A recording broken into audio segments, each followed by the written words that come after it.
الله وبركاته. الحمد لله رب العالمين، والصلاة والسلام على أشرف الأنبياء والمرسلين وعلى آله وصحبه أجمعين. رب اشرح لي صدري ويسر لي أمري واحلل عقدة من لساني يفقه قولي.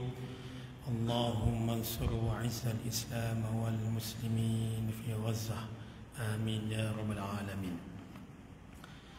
Segala puji bagi Allah kita rafa'kan, dan selayaknya pujian untuk Allah di atas kesyukuran, melahirkan rasa syukur kita di atas nikmat dan dizahirkan dengan perbuatan ibadat. Di antaranya dapat kita solat zuhur secara berjamaah. Itu di antara nikmat yang Allah bagi pada kita pada hari ini. Jadi kita mudah-mudahan Allah kekalkan nikmat tersebut dan Allah tambahkan lagi nikmat tersebut sehinggalah kita dimatikan oleh Allah Subhanahu wa taala. Baik. Yang keduanya, sebagai hamba Allah Subhanahu wa taala yang dipilih oleh Allah untuk hidup di muka bumi Allah ini, apa yang kita harapkan dengan Allah Subhanahu wa taala, ya Allah, yang pertamanya tentang rahmat, iaitu rahmat disebut kasih sayang Allah Subhanahu wa taala dengan lafaz bismillahirrahmanirrahim. Ar-Rahman sifat penyayang Allah, Ar-Rahim sifat kasih Allah. Maka diperbahaskan sifat Rahman dan Rahim, bahkan ada kedudukan dan perbezaannya. Ar-Rahman, Allah menyasarkan, Allah memfokuskan kepada seluruh makhluk, termasuk orang yang tidak menyembah Allah juga mendapat rezeki. Tetapi apabila daripada lafaz Ar-Rahim, Allah mengkhususkan kepada orang beriman.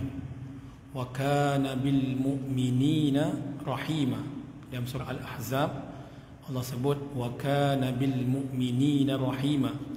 Maknanya sifat rahim Allah ni khusus kepada orang-orang yang beriman.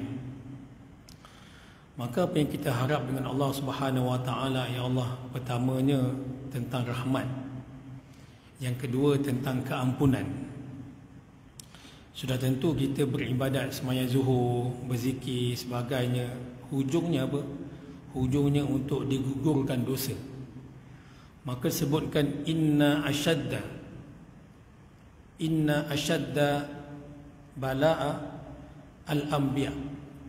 Sesungguhnya yang paling dahsyat balaknya ataupun ujiannya adalah para nabi. Apabila Allah nak mengasihi hamba dia, maka apakah tandanya? Bila ditanya pada ulama lah, apa tandanya Allah kasih kepada hamba dia?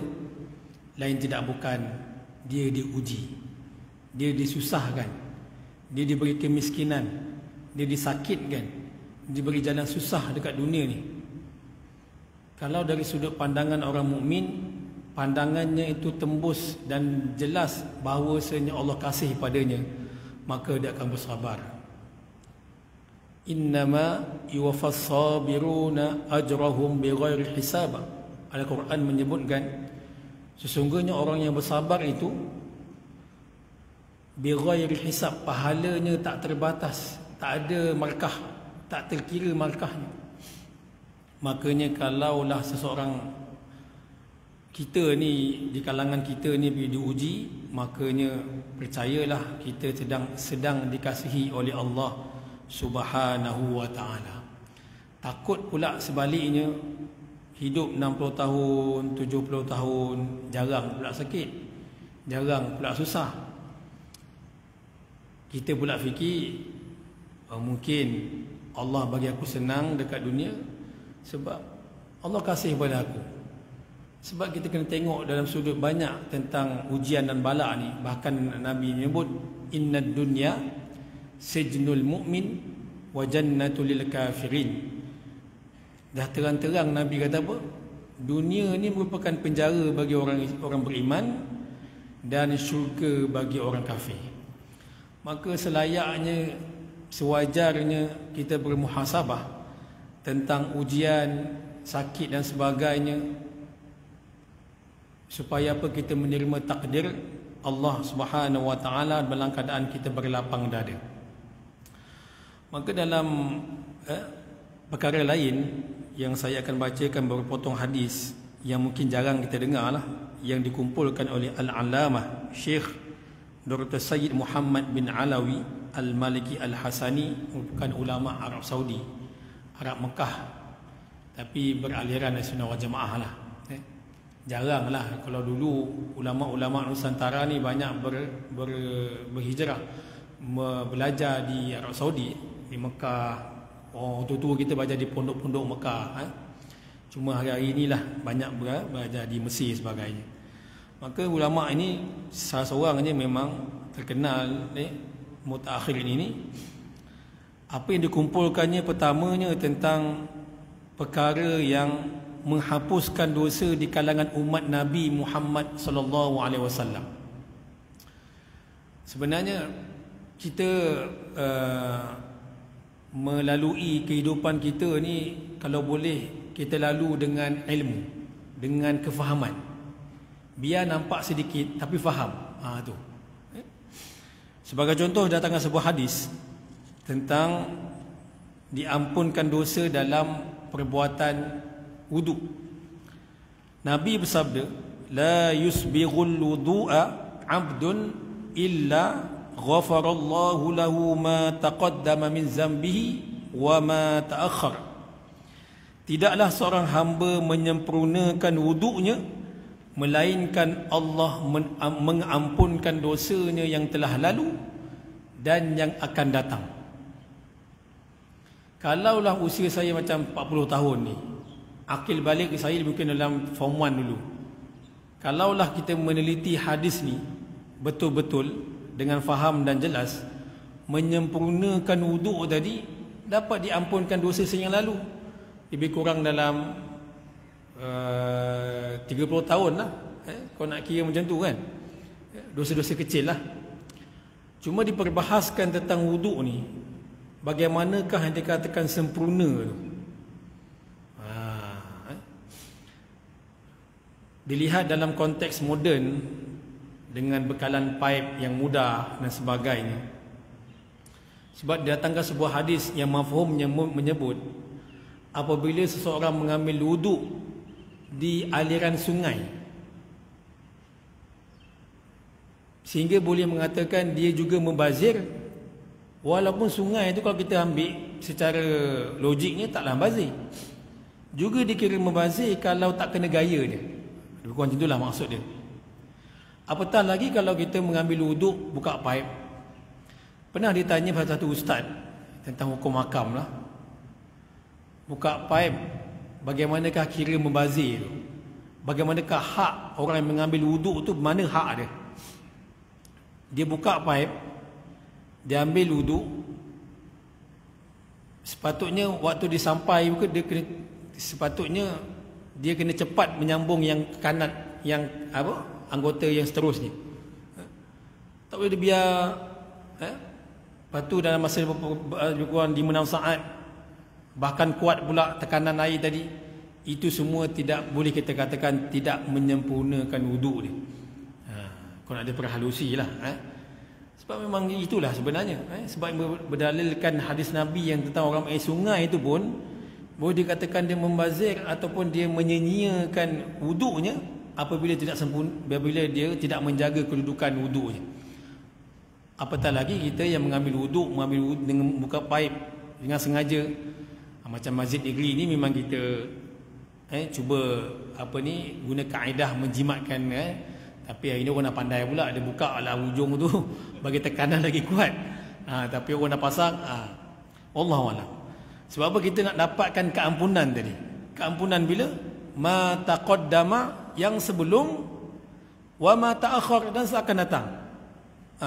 Mudah-mudah kita diampunkan oleh Allah Subhanahu wa taala dengan jalan ibadat yang 5 kali sehari. Itu yang wajib. Kalau tuan-tuan ambil wuduk baca Quran, ambil wuduk nak tidur, ambil wuduk, kalau betul-betul teliti hadis ini saja, tuan-tuan mendapat sifat rahim Allah. sifat rahmat Allah dengan jalan keampunan. Baik, yang kedua, menjawab laungan azan muazzin. Nabi bersabda, barang siapa yang apabila dia mendengar azan dia membaca, okey, lafaz ni pun saya pun baru tahu lah lafaz ni. Apa lafaz dia? Asyhadu an la ilaha illallah wahdahu la syarikalah wa asyhadu anna Muhammadan abduhu wa rasuluh raditu billah wa bi Muhammadir rasula wa bil islami dina. Contoh macam Bilal tadi habis azan, la ilaha illallah. Sebelum kita membaca doa wasilah, doa wasilah ni yang Allah marabbaha tu, kita baca asyhadu an la ilaha illallah wa asyhadu an la ilaha illallah wahdahu la syarikalah wa anna Muhammadan abduhu wa rasuluh raditu billah rabba wa bi Muhammadir rasula wa bil islami dina. Pun sama Nabi menyebut ghufira lahu ma taqaddama min zambi wa ma ta'akhkhar. Diampunkan dosa yang dahulunya akan datang. Maka ada lelaki bertanya dengan takjub, wahai Sa'ad, okey, betul ke diampunkan dosanya yang lalu dan yang akan datang sekiranya baca lafaz tadi, lafaz yang asyhadu an la ilaha illallah tadi? Maka dia menjawab, demikianlah apa yang aku telah dengar dari Rasulullah sallallahu alaihi wasallam. Cuma tuan-tuan kena hafal lah. Saya ulang sekali lagi, asyhadu an la ilaha illallah wahdahu la syarikalah wa anna Muhammadan abduhu wa rasuluh raditu billahi rabba wa bi Muhammadir rasula wa bil islami dina. Jarang kita dengar, tapi ni himpunan hadis yang dikumpulkan oleh ulama As-Sayyid As-Sayyid Muhammad bin Alawi ni. Maka tuan-tuan hayati hadis ini, ditambah pula dengan doa wasilah, Allahumma rabb hadhihi da'wati tammati was salati al-qa'imah ila akhir ayat, dan minta pula di antara tempat mustajab doa ialah selepas doa azan. Azan ni apa? Azan yang biasa dan juga iqamat. Iqamat tu dia juga dipanggil azan. Maksudnya sebelum tuan-tuan melangkah kaki ke soft-soft, maka angkat tangan doa sikit. Biasanya ulama ajar apa? Minta ampun je. Ya Allahumma ghfirli. Dah. Tengok kalau masuk masjid, Allahumma ghfirli, Allahumma ftahli abwaab rahmatik. Minta ampun atau minta rahmat.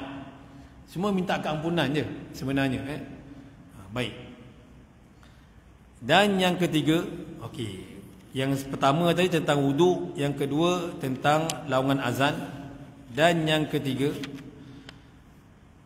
tentang amalan selepas solat Jumaat. Man qara'a iza sallama al-imam yawmal jum'ah qabla an yathni rijlaihi fatihatil kitab wa qul huwallahu ahad wa qul a'udzu birabbil falaq wa qul a'udzu birabbin nas sab'an ghufira lahu ma taqaddama min zambi wa ma ta'akhkhar wa utiya minal ajr bi'adadi man amana billahi wal yaumil akhir. Okey, baik. Barang siapa yang apabila imam selesai memberi salam solat Jumaat, kemudian dia membaca suratul Fatihah, Al-Ikhlas, Al-Falaq dan An-Nas sebanyak 7 kali sebelum dia mengalihkan kakinya, maka akan diampunkan dosa baginya, dosa yang telah lalu dan yang akan datang, serta dikurniakan kepadanya ganjaran sebanyak mereka yang beriman kepada Allah dan hari akhirat. Kadang lepas main Jumaat kita nak copek, nak keluar kan, bergogeh nak keluar. Kalau boleh, kira-kira kalau baca dengan pantas mungkin ambil masa dalam 10 minit lah. Tapi dengan syarat lepas bagi salam tuan imam, sebelum bangun untuk solat sunat ba'diyah, maka Fatihah 7, Qul huwallahu 7, Al-Falaq 7 dan An-Nas 7 kali. 7 sab'an ghufira lahu ma taqaddama min zambi wa ma ta'akhkhar. Syarat dia kena buat lah, kena buat. Mana orang pencen yang tak terkejar-kejar tu banyak masa, boleh buat amalkan.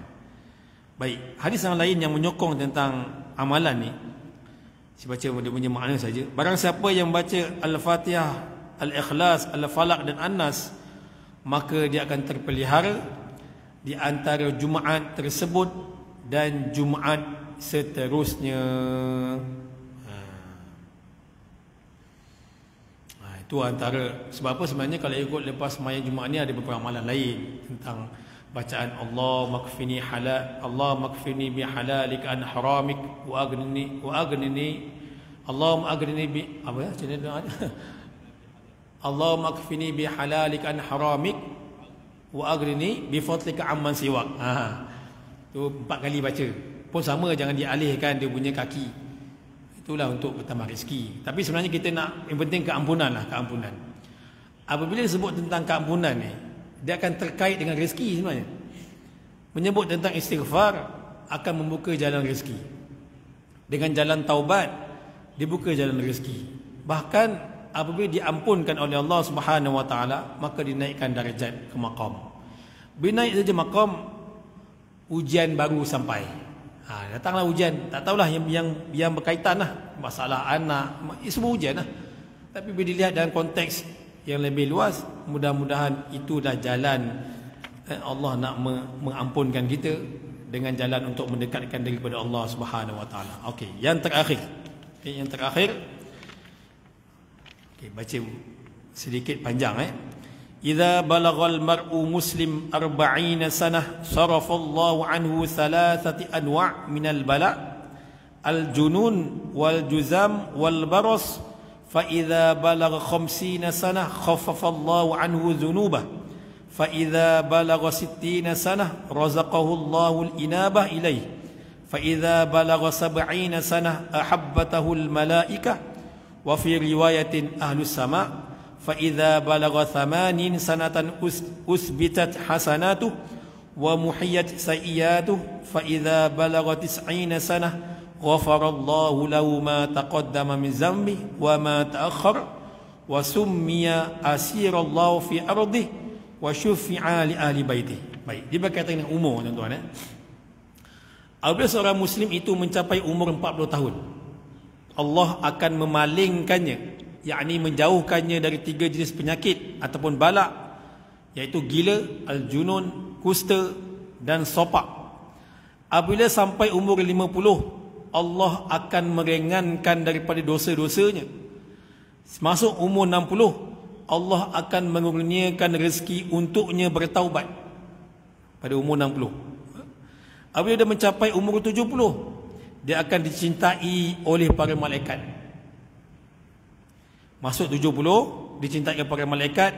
Riwayat lain menyebut penghuni langit. Biasa penghuni langit ini dikaitkan dengan malaikat lah. Apabila dia mencapai umur 80, Allah akan mengekalkan kebaikan-kebaikannya dan menghapuskan keburukan-keburukannya.